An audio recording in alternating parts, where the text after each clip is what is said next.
Hello student, my name is Nandini. स्वागत है आप सभी का एक बार फिर से हमारे इस न्यू करंट अफेयर सेशन में। आज के सेशन में हम चर्चा करेंगे कि अगर कभी आने वाले समय में भारत और चाइना दोस्त बन गए तो क्या होगा और कैसे पूरी दुनिया के देशों की जो प्लानिंग है वो धरी की धरी रह सकती है, चौपट हो सकती है, उस पर भी आज के सेशन में हम चर्चा करेंगे। उससे पहले मेरी आपसे एक छोटी सी रिक्वेस्ट है, अगर आप हमारे चैनल पर नए हैं तो चैनल को सब्सक्राइब कर लीजिए, वीडियो को लाइक कर दीजिए, क्योंकि जितने लोग भी वीडियो देखते हैं बहुत कम लोग होते हैं जो चैनल को सब्सक्राइब करते हैं। तो चलिए स्टार्ट करते हैं। भारत और चाइना दुनिया की सबसे बड़ी अर्थव्यवस्थाओं में आते हैं। इनकी गिनती दुनिया की सबसे बड़ी अर्थव्यवस्थाओं में की जाती है और अगर हम वर्तमान में बात करें तो विश्व स्तर पर भी दोनों देश अपनी अहम भूमिका का निर्वहन कर रहे हैं, बहुत ही ज्यादा इंपॉर्टेंट रोल प्लेस कर रहे हैं वैश्विक स्तर पर अगर हम बात करें। इसलिए एक्सपर्ट्स का मानना है कि भारत और चाइना के बीच दोस्ती हो या फिर तकरार हो, दोनों ही चीजें पूरी दुनिया को प्रभावित कर सकती हैं, वर्ल्ड इकोनॉमी को प्रभावित कर सकती हैं। क्यों? क्योंकि भारत और चाइना में दुनिया की 35% आबादी निवास करती है। पूरी दुनिया की अगर टोटल आबादी का ले लें तो 35% जो हिस्सा है केवल भारत और चाइना में निवास करता है और 2024 में जो भी वर्ल्ड की इकोनॉमिकल ग्रोथ होगी उस ग्रोथ में भारत और चाइना की हिस्सेदारी लगभग 50% के आसपास रह सकती है, ऐसा एक्सपर्ट का मानना है। और यही कारण है कि पूरी दुनिया भारत और चाइना के रिश्तों पर अपनी नजर जमाई हुई है। यहाँ तक कि जो सिंगापुर की विदेश मंत्री हैं उनका कहना है कि भारत चाइना के साथ साउथ ईस्ट एशिया के अच्छे रिलेशन होने चाहिए, क्योंकि इनका बहुत महत्वपूर्ण योगदान है एशिया के विकास में। और आने वाले समय में अगर ये दोनों दोस्त बनते हैं तो दोनों से ही हमारे संबंध मजबूत होने चाहिए, क्योंकि ये दोनों ही देश पूरी वर्ल्ड इकोनॉमी को आकार प्रदान कर सकते हैं, शेप कर सकते हैं, चाहे एशिया हो या फिर वर्ल्ड की इकोनॉमी हो उनको। सिम ने ये सब बातें कही हैं। नेशनल यूनिवर्सिटी ऑफ सिंगापुर की एक वर्कशॉप आयोजित की गई थी। इस वर्कशॉप का ही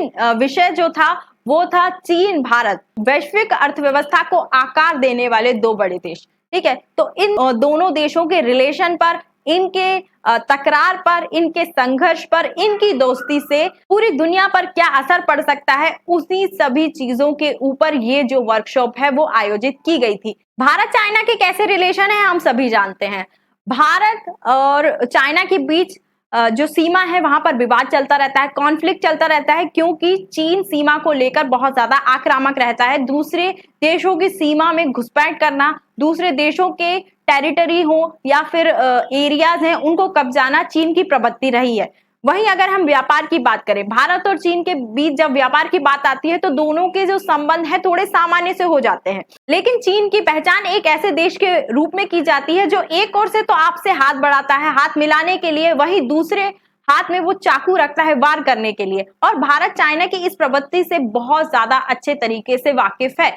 वहीं अगर हम चाइना की बात करें तो चाइना के जो नेता हैं वो भारतीय राजनीति हो या भारत का इंफ्रास्ट्रक्चर हो उसके प्रति बहुत ज्यादा अच्छा नजरिया नहीं रखते हैं और चाइना का तो ये तक मानना है कि भारत चाइना से कॉम्पीट करने के लिए अभी तैयार नहीं है या फिर उसके लायक नहीं है। तो इनके बीच जो विचारों का डिफरेंस है वो बहुत बड़ा कारण है दोनों के बीच संघर्ष का। लेकिन अभी दोनों के बीच रिलेशन धीरे धीरे सामान्य होने लगे हैं। गलवान घाटी पे जो झड़प हुई थी उसके बाद से अभी दोनों के बीच एक म्यूचुअल अंडरस्टैंडिंग बन गई है, सेनाएं पीछे हट गई हैं, सेनाओं का डिसएंगेजमेंट भी स्टार्ट हो गया है। तो हो सकता है कि आने वाले समय में दोस्ती में थोड़ा बहुत सुधार हो। लेकिन क्या आपने कभी सोचा है कि अगर भारत चाइना में दोस्ती हो जाती है तो क्या होगा?